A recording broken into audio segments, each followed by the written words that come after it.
I don't know about you, but I spend a lot of time up late at night thinking about really difficult, challenging problems. And one of the challenging problems that I keep coming back to day after day, week after week, year after year, is why social enterprises, why social initiatives, why social innovations fail.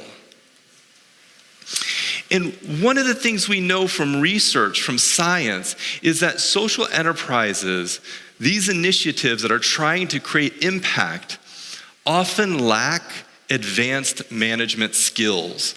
They've got a passion for what they do, but organizing it is a challenge for them. The other thing we know is that social enterprises often have very mismatched financial goals and the skills to support them. A lot of these initiatives are born out of a passion for an issue that they're trying to solve, and that passion doesn't always match up to the sort of financial goals that they have.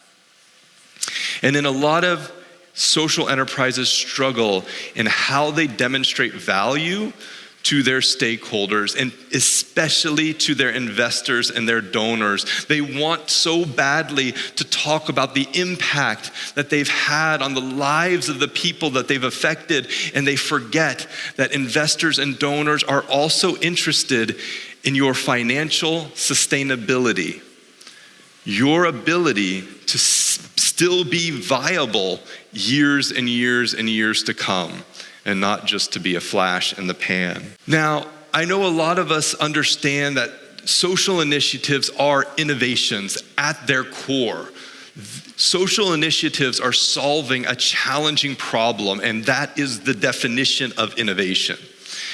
And I know a lot of us understand this ethic, this mantra of nothing about us without us. And all that means is that if we're going to do something in the world, then that needs to involve people with disabilities. And everything is about us, everything we do. And I know a lot of us understand the basic ethic of if we're going to create something, it is often going to be necessary for a certain group of people, but it's going to be good and awesome for everyone. If we're creating something that's inclusively designed, not only will it work for someone who has a disability, it'll work better for me, for many of you, for everyone.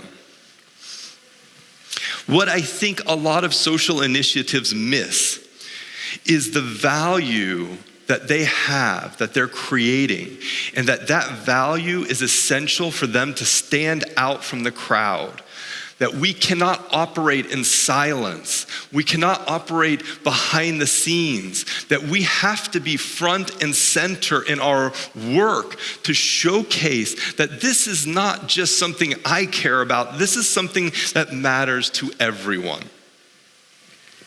And if we can do this as social entrepreneurs, as the leaders of social initiatives, what it means is that it minimizes the risk of obscurity, that we will just exist in the quiet, in the dark, and nobody will see us. It'll help you maintain the engagement of the people who matter most to your work, and it'll help maximize any chances that your initiative has to scale into global markets.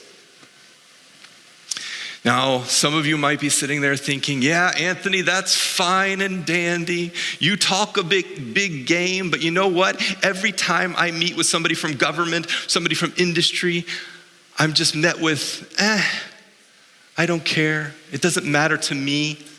It's not so important. Oh, it's just this tiny group of people.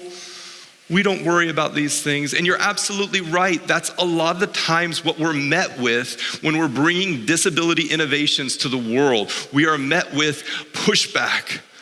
We don't have time for that. We don't have resources for that. We don't have money for that. And that can be the biggest challenge to overcome. And that is exactly the reason why showcasing your value matters. It's exactly the reason why if you showcase your value, it changes minds, it changes perspectives, it changes attitudes.